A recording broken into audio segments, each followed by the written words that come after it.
Yes. So, dear student, I Rakesh Jain from Gyamiyar University. Today, I am going to teach you about the Faraday's law of electromagnetic induction and Lenz law. So, just first of all, just to see this MS Paint file, where on 10th June 2021, I just start the topic Faraday's law of electromagnetic induction and Lenz law. First of all, I just want to say you that what is the meaning of this electromagnetic induction? Electromagnetic induction means whenever the current will be flow or the EMF will be electromotive force, EMF will be introduced due to a varying magnetic field inside or out, inside or outside. But the reason is due to the varying magnetic field. Then this is known as electromagnetic induction. So Faraday is actually Faraday's law of electromagnetic induction consists it basically consists of two laws. One is the Faraday's first law of electromagnetic induction. Second one is Faraday's second law of electromagnetic induction. Or in a very simple term, you can say Faraday's first law and Faraday's second law. So Faraday's first law deals with the introduction, yeah, induction of the EMF in a conductor, right? And the second law defines how this EMF is equal to the flux linkage in the circuit. So first of all, we just see that actually Faraday's law of electromagnetic inductions, Faraday's law of electromagnetic induction contains two laws. This Faraday's law of electromagnetic induction contains two laws. That is Faraday's first law and Faraday's second law. Faraday's first law and second law. These are two laws related with Faraday's law of electromagnetic induction. The Faraday's first law deals with the induction or introduction or induced a EMF in a conductor, how a EMF in a conductor can be introduced. And second one is what should be the value of this EMF that will be related with Faraday's second law of electromagnetic induction.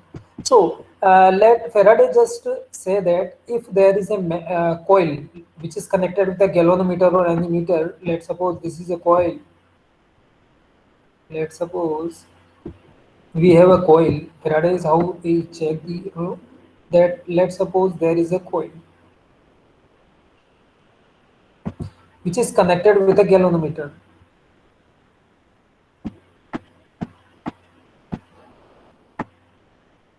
Which is connected with a galvanometer. Let's suppose G is your galvanometer.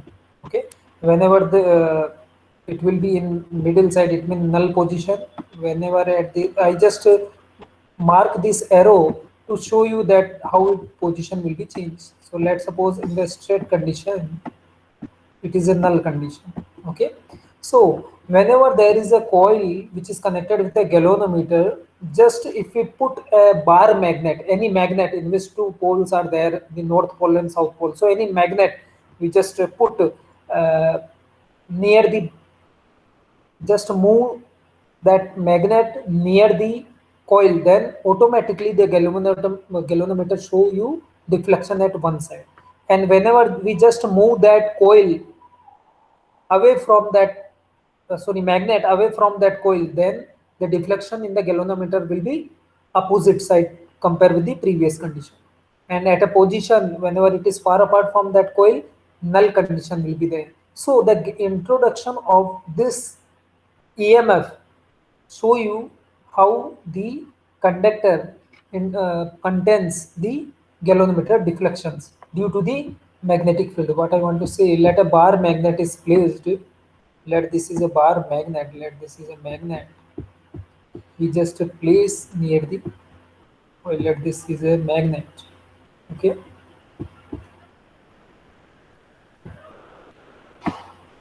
That is, it is a bar magnet. The bar magnet.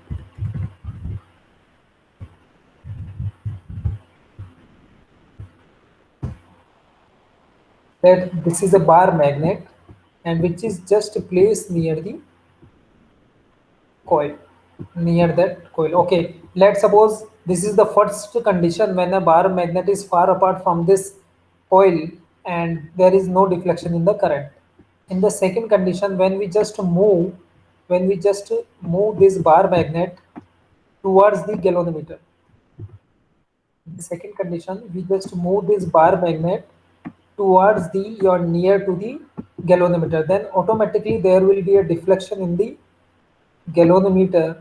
Then when we just move this bar magnet near to the coil, then automatically we notice some automatically there will be a introduction or the EMF will be induced, so the galvanometer will automatically show you some deflection.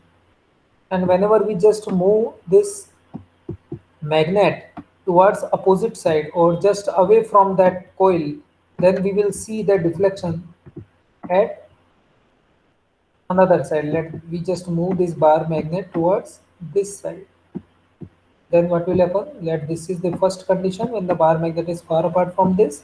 Second condition when this bar magnet move towards the coil, and this is third condition whenever the bar magnet move away from the coil. Then at this third condition, we just notice that the galvanometer again show you the deflection automatically, and now the direction of that deflection will be opposite to the second case. Okay.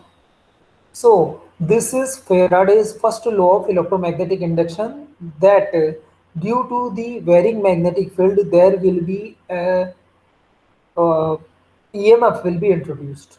Okay, whenever we place any conductor in a varying magnetic field, an EMF, that is electromagnetic motive force, is induced. Is induced. So this is Faraday's first law of electromagnetic induction. What is Faraday's first law of electromagnetic induction? When a conductor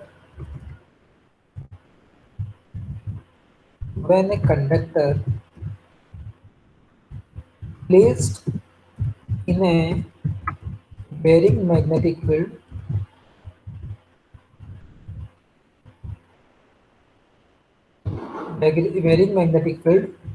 then electromotive force, that is EMF, I write down the EMF, is induced.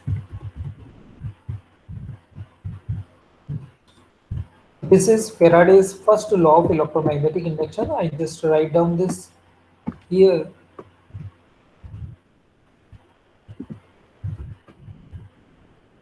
This is Faraday's first law, that due to the movement of that coil or that magnet, there will be a deflection in the galvanometer. It means some EMF is introduced in the coil. Okay, which actually produces some current, that opposes the flux linkage, that opposes the rate of the flux. Okay, what I want to say, that this will can only be happen when something can pass through this coil. Definitely, why this galvanometer show you the deflection? Why the galvanometer show you the deflection? Because galvanometer is directly connected with the coil. It means something passed from the coil. That's why galvanometer show you the deflection. And what is that something? That something is known as flux. That something is known as flux. In a very simple language, we can understand that whenever a coil is connected with a galvanometer and we just move a magnet towards that coil, then something pass from that coil, so that the galvanometer show you the deflection, which represent you that automatically EMF is induced in the circuitry. So that something which pass from the coil is actually termed as flux. So whenever a magnet move towards the coil or move away from that coil which is connected with the galvanometer, due to those varying magnetic field, flux will pass through the coil and galvanometer show you the deflection. Okay, so that is termed as flux. That is termed as flux. So flux passes through the coil. So this is Faraday's first law. Now What is the Faraday's second law of electromagnetic induction? We just see here, over here. Faraday's second.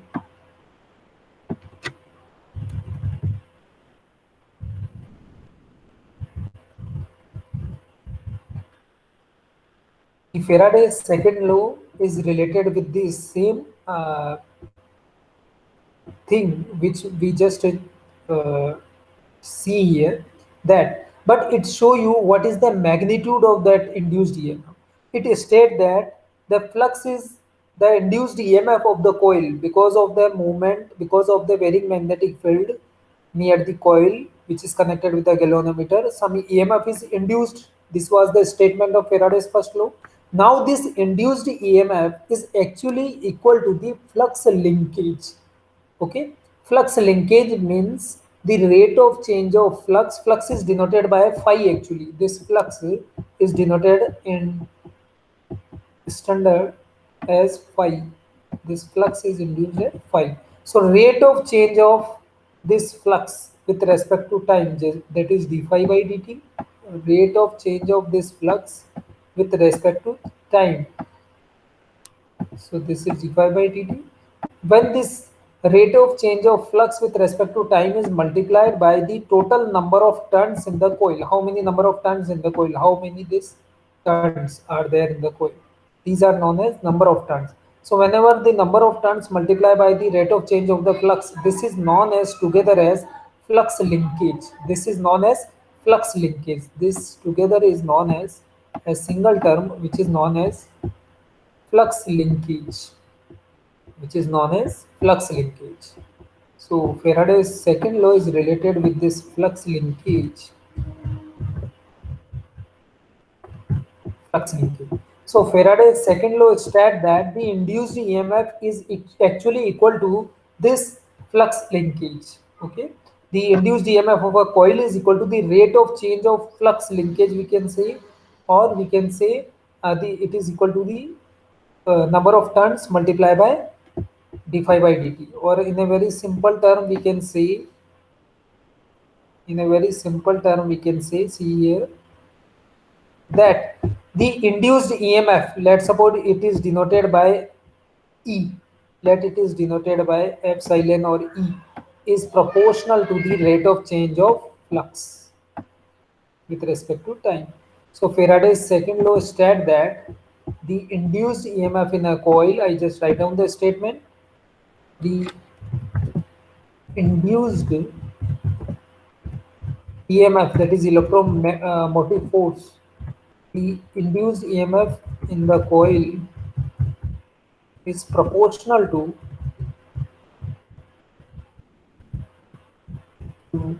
the rate of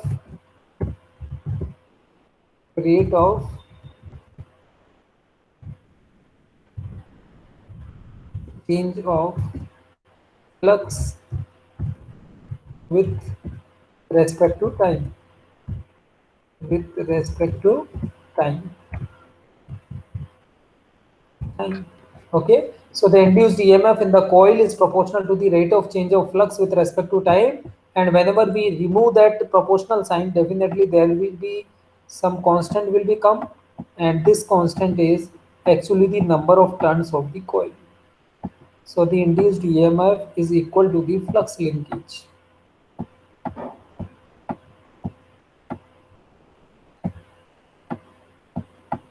And this is known as Faraday's second law. This is known as Faraday's second law of electromagnetic induction. This is known as Faraday's second law of electromagnetic induction. That first law just to show you that in a varying magnetic field, if a conductor is placed, then how the electromotive force induced. The electromotive force is induced. Second one term as the value of that induced EMF. Okay, and now what is the Lenz law? Lenz law and Faraday's second law are correlated with each other. Just there is a difference of polarity. The Lenz law states that the polarity of this induced EMF, the polarity of epsilon or E, the polarity positive and negative, that is termed as polarity. The polarity of this induced EMF is such that it produce a current which opposes the change in magnetic flux that produced it. Okay, what I want to say, I just write down the polarity of now. This is the Faraday's law of electromagnetic induction. I just save it and open the new MS Paint. Just to see this one.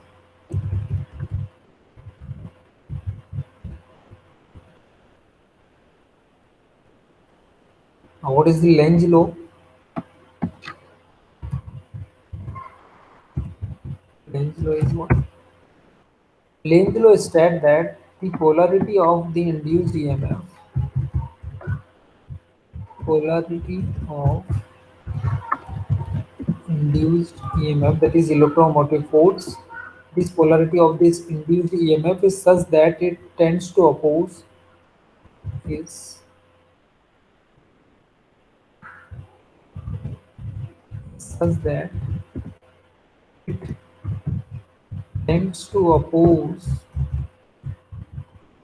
the polarity of this induced EMF is such that it tend to produce a current, sorry, oppose, tends to produce a current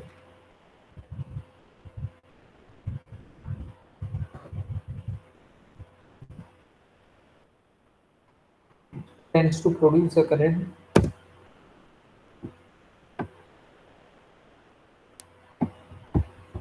which opposes the change in magnetic flux, which opposes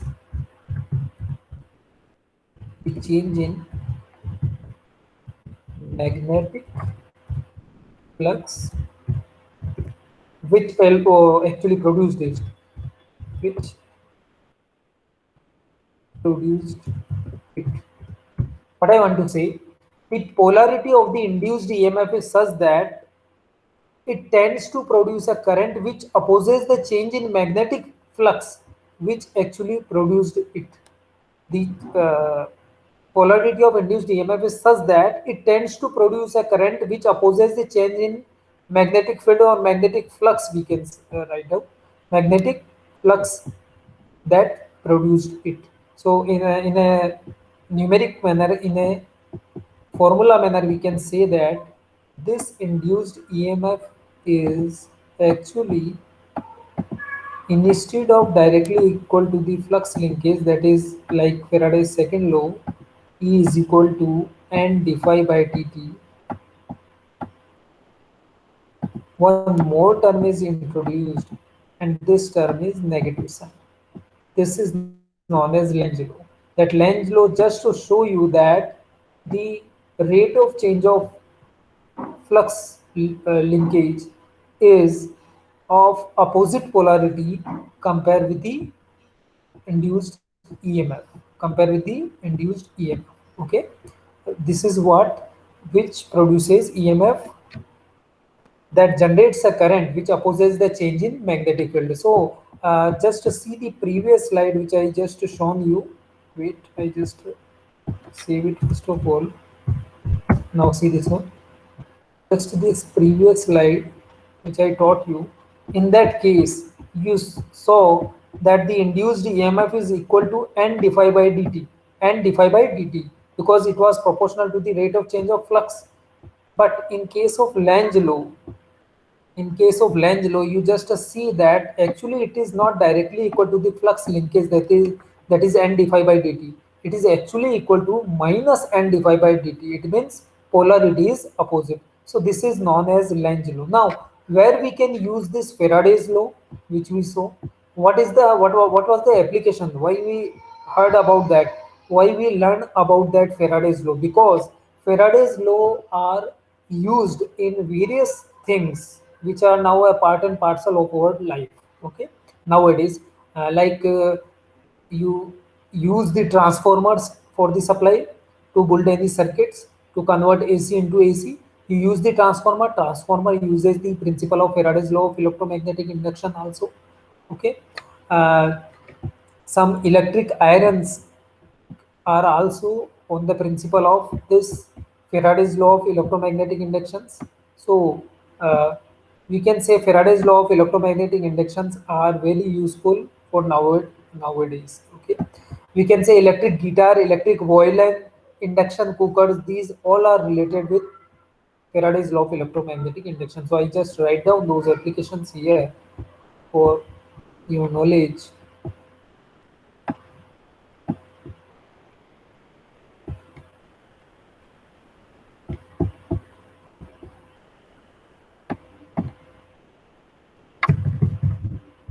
Faraday's law principle applications.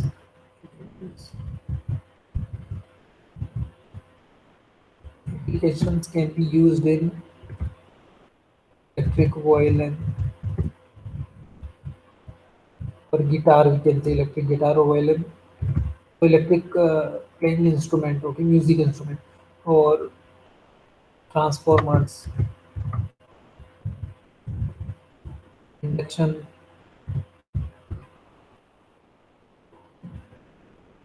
for the induction